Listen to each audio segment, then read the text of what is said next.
تفہیم القرآن سید ابوالعلا مودودی، سورہ النجم آیات 31 تا 55، حصہ اول۔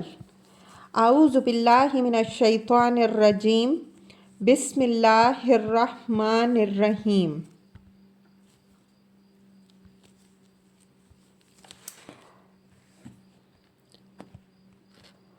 وَلِلَّهِ مَا فِي السَّمَاوَاتِ وَمَا فِي الْأَرْضِ، اور زمین اور آسمانوں کی ہر چیز کا مالک اللہ ہی ہے۔ تفسیر۔ بالفاظ دیگر، کسی آدمی کے گمراہ یا برسر ہدایت ہونے کا فیصلہ نہ اس دنیا میں ہونا ہے، نہ اس کا فیصلہ دنیا کے لوگوں کی رائے پر چھوڑا گیا ہے۔ اس کا فیصلہ تو اللہ کے ہاتھ میں ہے۔ وہی زمین و آسمان کا مالک ہے، اور اسی کو یہ معلوم ہے کہ دنیا کے لوگ جن مختلف راہوں پر چل رہے ہیں ان میں سے ہدایت کی راہ کون سی ہے اور ضلالت کی راہ کون سی۔ لہٰذا تم اس بات کی کوئی پرواہ نہ کرو کہ یہ مشرکین عرب اور یہ کفار مکہ تم کو بہکا اور بھٹکا ہوا آدمی قرار دے رہے ہیں اور اپنی جاہلیت ہی کو حق اور ہدایت سمجھ رہے ہیں۔ یہ اگر اپنے اسی زعم باطل میں مگن رہنا چاہتے ہیں تو انہیں مگن رہنے دو۔ ان سے بحث و تکرار میں وقت ضائع کرنے اور سر کھپانے کی ضرورت نہیں۔ لِيَجْزِيَ الَّذِينَ أَسَاءُوا بِمَا عَمِلُوا، تاکہ اللہ برائی کرنے والوں کو ان کے عمل کا بدلہ دے۔ تفسیر۔ یہاں سے پھر وہی سلسلہ کلام شروع ہو جاتا ہے جو اوپر سے چلا آ رہا تھا۔ گویا جملہ معترضہ کو چھوڑ کر سلسلہ عبارت یوں ہے: اسے اس کے حال پر چھوڑ دو تاکہ اللہ برائی کرنے والوں کو ان کے عمل کا بدلہ دے۔ وَيَجْزِيَ الَّذِينَ آمَنُوا بِالْحُسْنَىٰ، اور ان لوگوں کو اچھی جزا سے نوازے جنہوں نے نیک رویہ اختیار کیا۔ الَّذِينَ يَجْتَنِبُونَ كَبَائِرَ الْإِثْمِ، جو بڑے بڑے گناہوں۔ تفسیر۔ تشریح کے لیے ملاحظہ ہو، تفہیم القرآن جلد اول، سورہ نساء، حاشیہ 53۔ والفواحش، اور کھلے کھلے کبھی افعال سے پرہیز کرتے ہیں۔ تفسیر۔ تشریح کے لیے ملاحظہ ہو، تفہیم القرآن جلد اول، سورہ انعام، حاشیہ 130، جلد دوم، سورہ نحل، حاشیہ 89۔ الا اللمم، الا یہ کہ کچھ قصور ان سے سرزد ہو جائے۔ تفسیر۔ اصل میں الفاظ ہیں الا اللمم۔ عربی زبان میں لمم کا لفظ کسی چیز کی تھوڑی سی مقدار یا اس کے خفیف سے اثر یا اس کے محض قرب یا اس کے ذرا دیر رہنے کے لیے استعمال کیا جاتا ہے۔ مثلاً کہتے ہیں علما بالمکان، وہ شخص فلاں جگہ تھوڑی دیر ہی ٹھہرا یا تھوڑی دیر کے لیے وہاں گیا۔ علما بالطعام، اس نے تھوڑا سا کھانا کھایا۔ بہ لمم، اس کا دماغ ذرا سا کھسکا ہوا ہے یا اس میں کچھ جنون کی لٹک ہے۔ یہ لفظ اس معنی میں بولتے ہیں کہ ایک شخص نے ایک فعل کا ارتکاب تو نہیں کیا مگر ارتکاب کے قریب پہنچ گیا۔ فرّعا کا قول ہے کہ میں نے عربوں کو اس طرح کے فقرے بولتے سنا ہے کہ ضربہ ما لمم القتل، فلاں شخص نے اسے اتنا مارا کہ بس مار ڈالنے کی کسر رہ گئی، اور علما یفعل، قریب تھا کہ فلاں شخص یہ فعل کر گزرتا۔ شاعر کہتا ہے علمت فحیت ثم قامت فودعت، وہ بس ذرا کی ذرا آئی، سلام کیا، اٹھی اور رخصت ہو گئی۔ ان استعمالات کی بنا پر اہل تفسیر میں سے بعض نے لمم سے مراد چھوٹے گناہ لیے ہیں، بعض نے اس کا مطلب یہ لیا ہے کہ آدمی عملاً کسی گناہ کے قریب تک پہنچ جائے مگر اس کا ارتکاب نہ کرے۔ بعض اسے کچھ دیر کے لیے گناہ میں مبتلا ہونے اور پھر اس سے باز آ جانے کے معنی میں لیتے ہیں، اور بعض کے نزدیک اس سے مراد یہ ہے کہ آدمی گناہ کا خیال یا اس کی خواہش یا اس کا ارادہ کرے مگر عملاً کوئی اقدام نہ کرے۔ اس سلسلے میں صحابہ رضی اللہ عنہم اجمعین و تابعین رحمہم اللہ کے اقوال حسب ذیل ہیں۔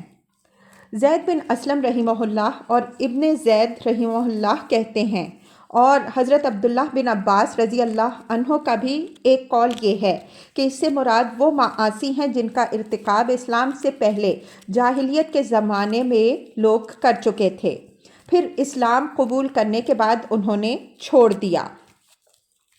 ابن عباس رضی اللہ عنہ کا دوسرا قول یہ ہے، اور یہی حضرت ابو ہریرہ رضی اللہ عنہ، حضرت عبداللہ بن عمر بن عاص رضی اللہ عنہ، مجاہد رحمہ اللہ، حسن بصری رحمہ اللہ اور ابو صالح رحمہ اللہ کا بھی ہے کہ اس سے مراد آدمی کا کسی بڑے گناہ یا کسی فحش فعل سے کچھ دیر کے لیے یا احیاناً مبتلا ہو جانے اور پھر اسے چھوڑ دینے کا ہے۔ حضرت عبداللہ بن مسعود رضی اللہ عنہ اور مسروق رحمہ اللہ اور شعبی فرماتے ہیں، اور حضرت ابو ہریرہ رضی اللہ عنہ اور حضرت عبداللہ بن عباس رضی اللہ عنہ سے بھی معتبر روایات میں یہ قول منقول ہے کہ اس سے مراد آدمی کا کسی بڑے گناہ کے قریب تک پہنچ جانا اور اس کے ابتدائی مدارج تک طے کر گزرنا مگر آخری مرحلے پر پہنچ کر رک جانا ہے۔ مثلاً کوئی شخص چوری کے لیے جائے مگر چرانے سے باز رہے، یا اجنبیہ سے اختلاط کرے مگر زنا کا اقدام نہ کرے۔ حضرت عبداللہ بن زبیر رضی اللہ عنہ، اکرمہ رحمہ اللہ، قتادہ رحمہ اللہ اور ضحاک رحمہ اللہ کہتے ہیں کہ اس سے مراد وہ چھوٹے چھوٹے گناہ ہیں جن کے لیے دنیا میں بھی کوئی سزا مقرر نہیں کی گئی ہے اور آخرت میں بھی جن پر عذاب دینے کی کوئی وعید نہیں فرمائی گئی ہے۔ سعید بن مسیب رحمہ اللہ فرماتے ہیں کہ اس سے مراد گناہ کا خیال دل میں آنا مگر عملاً اس کا ارتکاب نہ کرنا ہے۔ یہ حضرات صحابہ رضی اللہ عنہم اجمعین و تابعین رحمہم اللہ کی مختلف تفسیریں ہیں جو روایات میں منقول ہوئی ہیں۔ بعد کے مفسرین اور ائمہ و فقہا کی اکثریت اس بات کی قائل ہے کہ یہ آیت اور سورہ نساء کی آیت 31 صاف طور پر گناہوں کی دو بڑی اقسام پر تقسیم کرتی ہیں، ایک کبائر اور دوسرے صغائر، اور یہ دونوں آیتیں انسان کو امید دلاتی ہیں کہ اگر وہ کبائر اور فواحش سے پرہیز کرے تو اللہ تعالیٰ صغائر سے درگزر فرمائے گا، اگرچہ بعض اکابر علماء یہ بھی خیال کرتے ہیں کہ کوئی معصیت چھوٹی نہیں ہے بلکہ خدا کی معصیت بجائے خود کبیرہ ہے، لیکن جیسا کہ امام غزالی رحمہ اللہ نے فرمایا، کبائر اور صغائر کا فرق ایک ایسی چیز ہے جس سے انکار نہیں کیا جا سکتا، کیونکہ جن ذرائع معلومات سے احکام شریعت کا علم حاصل ہوتا ہے وہ سب اس کی نشاندہی کرتے ہیں۔ اب رہا یہ سوال کہ صغیرہ اور کبیرہ گناہوں میں فرق کیا ہے اور کس قسم کے گناہ صغیرہ اور کس قسم کے کبیرہ ہیں، تو اس معاملے میں جس بات پر ہمارا اطمینان ہے وہ یہ ہے کہ ہر وہ فعل گناہ کبیرہ ہے جسے کتاب و سنت کی کسی نص صریح نے حرام قرار دیا ہو، یا اس کے لیے اللہ اور اس کے رسول صلی اللہ علیہ وآلہ وسلم نے دنیا میں کوئی سزا مقرر کی ہو، یا اس پر آخرت میں عذاب کی وعید سنائی ہو، اس کے مرتکب پر لعنت کی ہو، یا اس کے مرتکبین پر نزول عذاب کی خبر دی ہو۔ اس نوعیت کے گناہوں کے ماں سوا جتنے افعال بھی شریعت کی نگاہ میں ناپسندیدہ ہیں وہ سب صغائر کی تعریف میں آتے ہیں۔ اسی طرح کبیرہ کی محض خواہش یا اس کا ارادہ بھی کبیرہ نہیں بلکہ صغیرہ ہے، حتیٰ کہ کسی بڑے گناہ کے ابتدائی مراحل طے کر جانا بھی اس وقت تک گناہ کبیرہ نہیں ہے جب تک آدمی اس کا ارتکاب نہ کر گزرے۔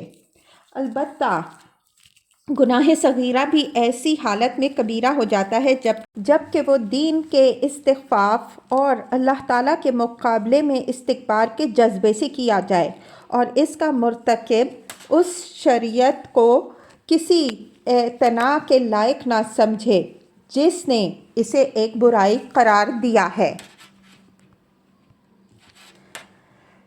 ان ربک واسع المغفرہ، بلا شبہ تیرے رب کا دامن مغفرت بہت وسیع ہے۔ تفسیر یعنی صغائر کے مرتکب کا معاف کر دیا جانا کچھ اس وجہ سے نہیں کہ صغیرہ گناہ نہیں ہے، بلکہ اس کی وجہ یہ ہے کہ اللہ تعالیٰ اپنے بندوں کے ساتھ تنگ نظری اور خوردہ گیری کا معاملہ نہیں فرماتا۔ بندے اگر نیکی اختیار کریں اور کبائر و فواحش سے اجتناب کرتے رہیں تو وہ ان کی چھوٹی چھوٹی باتوں پر گرفت نہ فرمائے گا اور اپنی رحمت بے پایاں کی وجہ سے ان کو ویسے ہی معاف کر دے گا۔ ہوا اعلم بکم اذ انشأکم من الارض، وہ تمہیں اس وقت بھی خوب جانتا تھا جب اس نے زمین سے تمہیں پیدا کیا۔ وَإِذْ أَنْتُمْ أَجِنَّةٌ فِي بُطُونِ أُمَّهَاتِكُمْ، اور جب تم اپنی ماؤں کے پیٹوں میں ابھی جنین ہی تھے۔ فَلَا تُزَكُّوا أَنفُسَكُمْ، پس اپنے نفس کی پاکی کے دعوے نہ کرو۔ هُوَ أَعْلَمُ بِمَنِ اتَّقَىٰ، وہی بہتر جانتا ہے کہ واقعی متقی کون ہے۔